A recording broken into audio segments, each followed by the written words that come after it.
Welcome to Cheap College Cooking with Caroline. We're going to move a little quick to make some DIY dumplings because trust me, you're probably running late for class. Let's start with cabbage, 3 carrots, garlic, ginger, shallots, sauce, seasonings, flour, rice, meat.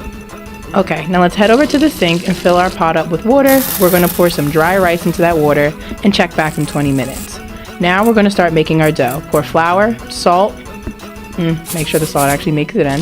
Add a little water to get a good doughy consistency. Now let's put it together until you get it just right. So that dough doesn't stick, we're going to put some flour down on our surface. And now we're going to take the dough out of the bowl and knead it a little bit. When it looks perfect, it'll look kind of like a log or a fake baguette, but you'll know when it's right. Make sure it doesn't stick to your hands. Rolling, and we're ready. So after you have it perfectly rolled out, we're going to cut it into some pieces. We're going to start off cutting 2, 3, about 4 pieces. And after you get your 4, cut it to as many as your heart desires, because we probably have a lot of people to feed. All right, pop it in a bowl and start flattening it out. Oh, don't forget about that rice. Make sure it's not burning. It's looking good. So keep flattening out those dumpling pieces, and that's what they're going to look like when they're ready. Once you have them prepared, wipe your surface off and get ready to cut your filling. So now we're cutting cabbage.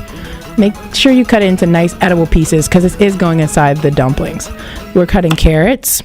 Make sure they're nice and small and put them in a separate bowl because the carrots and the mushrooms are both going to get microwaved. Chop up those mushrooms. Stick them in that green bowl. Break your clove of garlic. Chop, chop, chop. Throw it right in with the cabbage. Now we're going to do the shallots. Take the tops off and don't use the bottom pieces.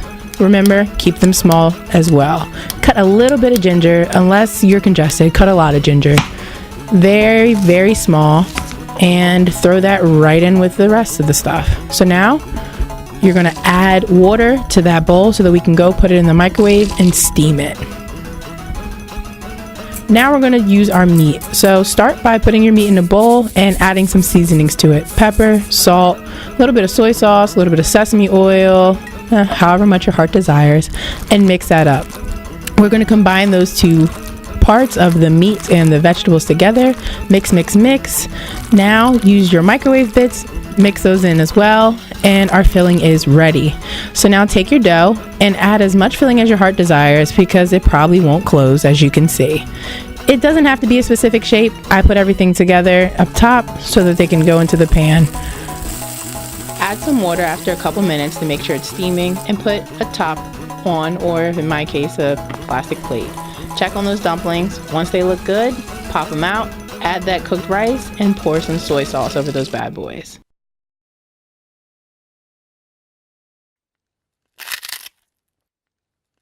That's more delicious than Wismer.